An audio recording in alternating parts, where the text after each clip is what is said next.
Hello everyone, this is Radhika with Grooving and Giving in Retirement or Early Retirement. This channel is where we talk about grooving and giving back to our local or global communities and the glue that holds it all together, financial freedom. In 2021, I left my 23-year-long tax career to focus on my passion project, A Childhood for Children, which is a volunteer-based U.S. not-for-profit which fulfills the basic needs of underserved children.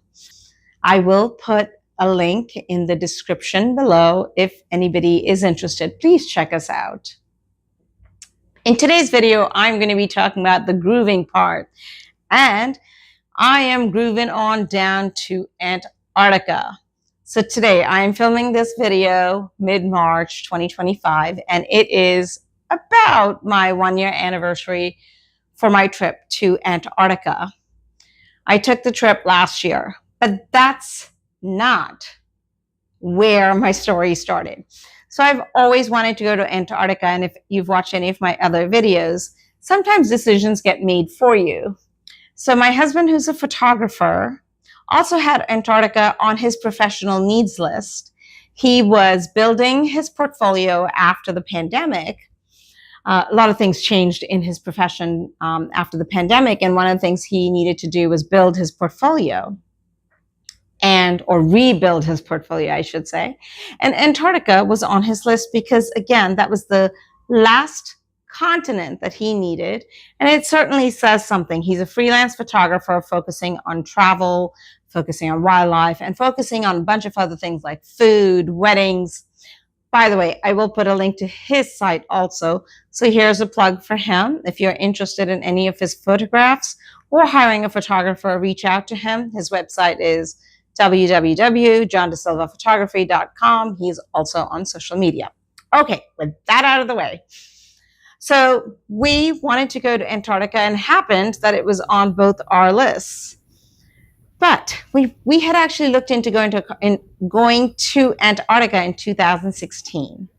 But that year I was switching jobs, and I wanted to focus on my not-for-profit, and I'd just gotten a bonus, so I put all the money into the not-for-profit instead of going to Antarctica, because the not-for-profit was new, and honestly, you need to have seed money going to the not-for-profit, and I was, happy to do that.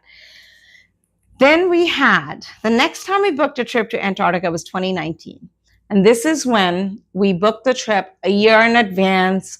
We follow the same protocol that, you follow when you're working. And so you've got to book things way out in advance. And of course, strike number 2.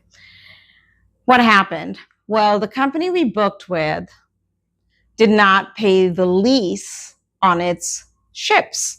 And they were leasing the ships. It was a Canadian company leasing the ships from a Russian company. So the Russian company took back the vessels.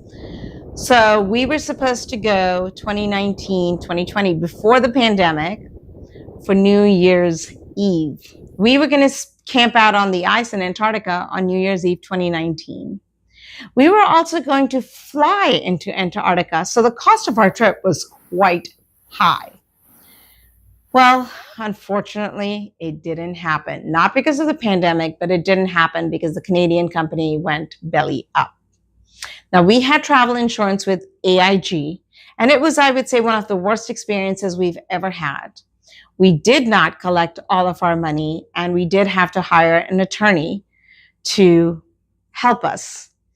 And one of the things that we learned is the state you live in the United States does make a difference. We had another passenger, same voyage, but he lived in New Mexico, and he was able to get all his money back despite the fact that AIG did not want to pay up. His state helped him navigate, took a long time, but helped him navigate the conflict with AIG. We live in Florida. Florida did not care one bit about our problem. And so it was not easy. And I will say from that point on, I would never, ever get travel insurance with AIG. It was AIG Travel Guard. So unfortunately, we've had such a horrible experience that I would never recommend that to anybody. So that was the 2019-2020 saga. We didn't go.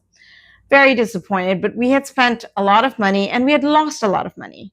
So when I retired in 2021, Antarctica was once again back on the list and I wanted to go. But given that I've been burned so badly that I was a little bit less inclined to book a year in advance, spend that much money. So we went scouring on YouTube, and once again, the YouTube community delivers.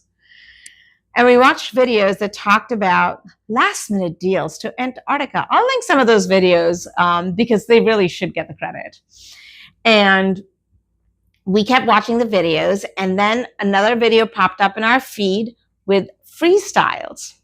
Ultimately, when we were watching the videos, it felt like, oh, we've got to wait. We've just got to go down to Ushuaia or Punta Arenas and just kind of walk into the offices and then take the deal that's offered right there and then. Well, it turned out it didn't need to be that last minute. We actually started the process in the United States. We didn't have to wait to get the last minute deal. There were several companies emailing the deals to us. So we were really fortunate, and we had the time to think about it, discuss it. So we decided we are going to pick the longest cruise, the cruise that goes the farthest south, because one of my goals was to cross the 66th parallel, and where we could get the most amount of activities, if at all. Well, we worked with Freestyles, and ultimately we picked a cruise with a company called Polar Latitudes. And I will tell you, we had just an amazing time. The expedition team was Canadian, and we did expeditions all of the time. And we sailed as far south as we possibly could. We crossed the 66th parallel. Now, we did have people on our boat from I think it was the Friends of the Scott Polar Research Institute out of the UK. So we had a lot of education while we crossed the Drake Passage.